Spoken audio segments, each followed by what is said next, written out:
Hello, everybody who subscribes to my YouTube channel. I want you to know I appreciate you very much. Um, it was about this time last year, and I don't know if y'all can see out the window. I doubt it, but it's raining outside today,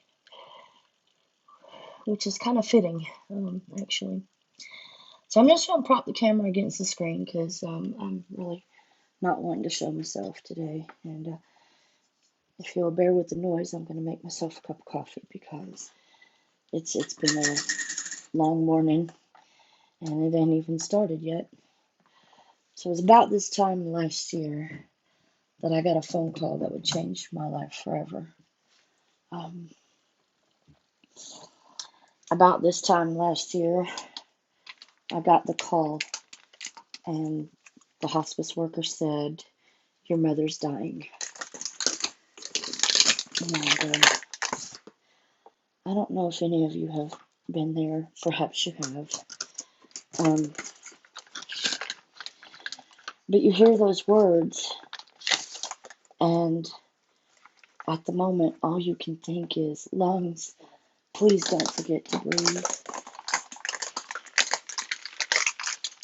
Heart, please keep breathing, keep beating. Mind, think. Ears, surely you didn't just hear that. But you did. You did. You heard it. And there's no taking it back." So they told me, she told me that my mother was dying. So forgive me for 1 second, guys. Come on in, Hazel. That's the sound of my coffee maker, and I apologize, but today more than any other, I think I need that little ambition. Um, anyway, the hospice woman, the hospice worker, her name is Misty, and she was a wonderful lady. God bless her for everything. But she took the phone over and she put it by my mother's head, and I was able to tell her I loved her and to tell her it was okay. I didn't want her to leave. God knows I didn't, but it was okay. She had done her job here on earth, and it was okay to go home. So I was on and off the phone checking the status all through that morning for the next 2 hours, 3 hours. And at, um,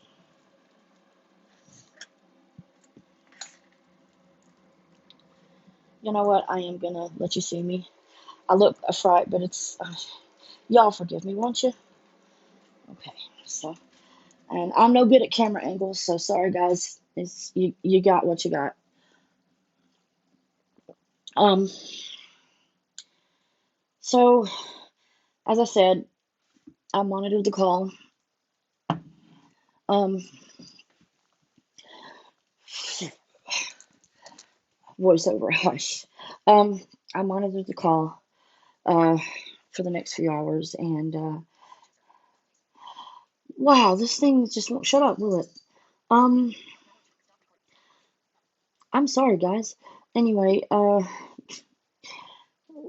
that's what happens when you have voiceover. It really is. Um, it talks when you don't want it to. Um, hi, cat. Hi, hi, hi. Come here. Now don't go under there. Okay. Anyway, so as I said, I monitored that call. You know what? This is awkward, so I'm gonna put you guys back in my window, because I'm just no good with cameras today, or any other day for that matter, but especially not today. So enjoy the screen. Um, okay. So, um, it it was about um 10 to 8, I think, or somewhere along that line. Um, when my mother drew her last breath, and I just remember the sound earlier that morning when they put the phone next to her head, and I told her I loved her. She could no longer speak, and the sound she made was something like a mm, and that was it. Um, I know she heard me, guys. I believe that our loved ones hear us.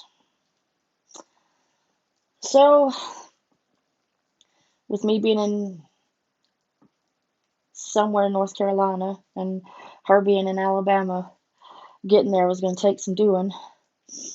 And right here, I have to stop and thank um, Bobby Stenhouse because he generously loaned me the money to go home to take care of my mom's funeral arrangements. Um, I didn't have the money at the time to go home, so thank you, Bobby. Um, when when she had drawn her last breath, I started calling family members, and my cousin Anita said, "What do you need me to do?" And I said, "She doesn't have a dress." Anita said, "Okay. What color?" I said, "Green." She said, "Okay. Leave it to me. I'll take care of it." I got a call later on that day from my Aunt Mary, who said, "I know you're struggling. Michael and I are going to pay for the spray that goes on your mama's coffin." So, Aunt Mary, Uncle Michael, thank you from the bottom of my heart. um, I got there and it was late at night. So the next morning, of course, we go to the funeral home and I make the arrangements and um, I'm I'm numb. Like, what do you do? I can't cry at this point. I've been crying since yesterday and I can't cry anymore. Like, everything just is in pilot mode. Y'all know what I mean, right? Where you just go and do what you have to do, and that's the end of that. I mean, you don't think about it, you just get it done, right? So that's where I was in pilot mode. Um, so um, so we get done with the funeral arrangements, and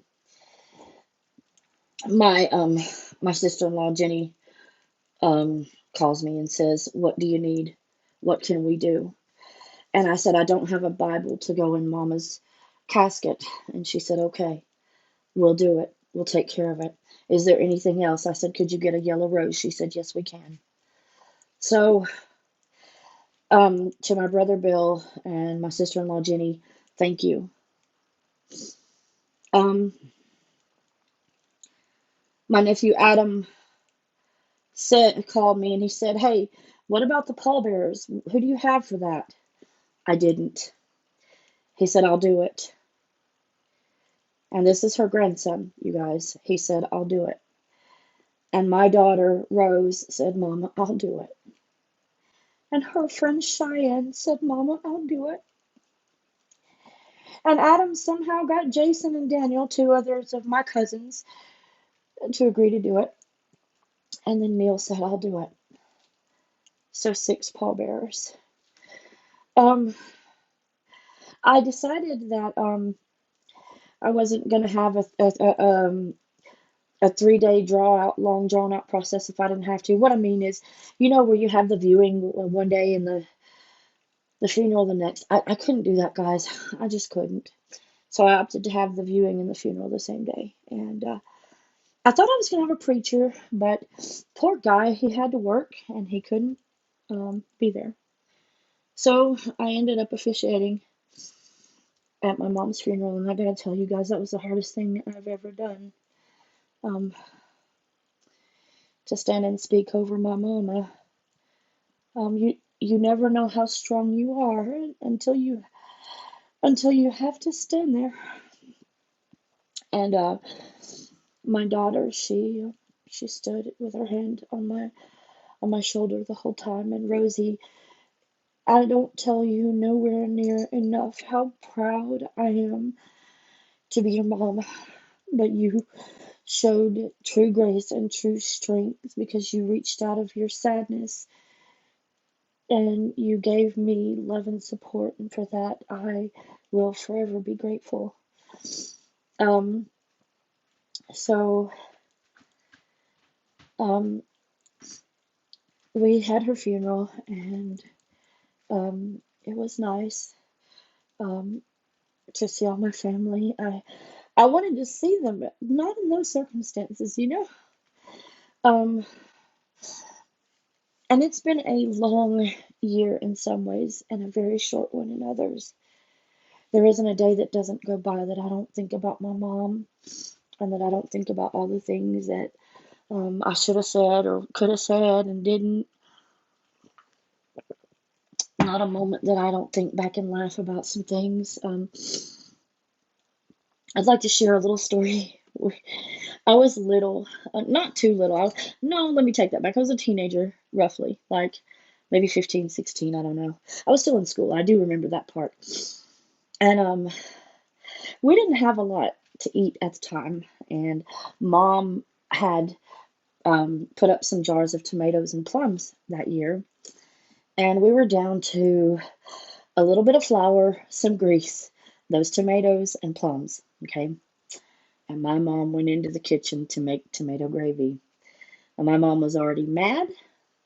I don't remember why, but she was already mad. So she goes in there and she's stomping around and blam, slamming pots and pans and blam, you know.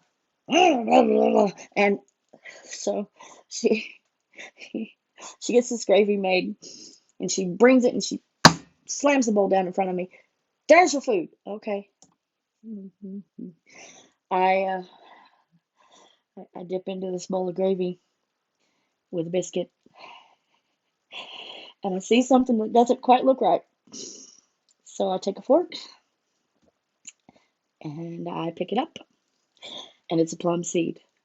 So I, being the little smart aleck that I was, I said, "Hey, mom." She said, "What?" I said, "When did tomatoes start growing seeds like this?" So she she comes in to see what I'm talking about, and she sees that plum seed, and all of a sudden we both just start laughing. And God, it was so bad. This stuff was horrible. She had this little, I don't even know what kind of dog he was. I mean, he was a dust mop. His name was Nicky.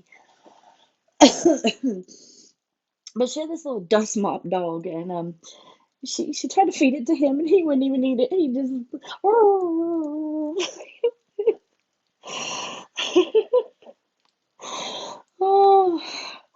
So I have submitted plum gravy to every worst recipe contest that I can think of because it was the most god awful thing I think I've ever. But it was the funniest moment that I think I can remember with her, and I just wanted to share that with you guys today. Mama and I didn't. We didn't always have the easiest of relationships. I'm drinking what is this? The Mac Cafe breakfast blend, guys, and no, I'm not being monetized, so but I'm just telling you all that just so you know. Because I know you keep seeing me in the background picking up a cup. It's coffee. It's my version of liquid courage. Um, so there's not, Mama. You never know how much a loss will impact your life until it happens. And Mama and I didn't always have the greatest of relationships. It was rough sometimes, but then I remember the nice things that she did, and um, the the way that she was with other people. Um, I remember a lady who tried to help people if she could. And yeah, she'd gripe about it. Yeah, she'd grumble about it, but she'd do it. And she she could be hard to get along with, but she had so many good um, traits about her too. And sometimes you had to dig a little bit to find them. And I know this because I'm her daughter. But today I want to send a wing and a prayer up to heaven and say, Mama, I miss you, but um I hope you're happy, and I hope you don't hurt anymore, because cancer is a nasty, nasty, nasty thing, and it robs everything from a person. And hi Hazel, hey Kitty, hi.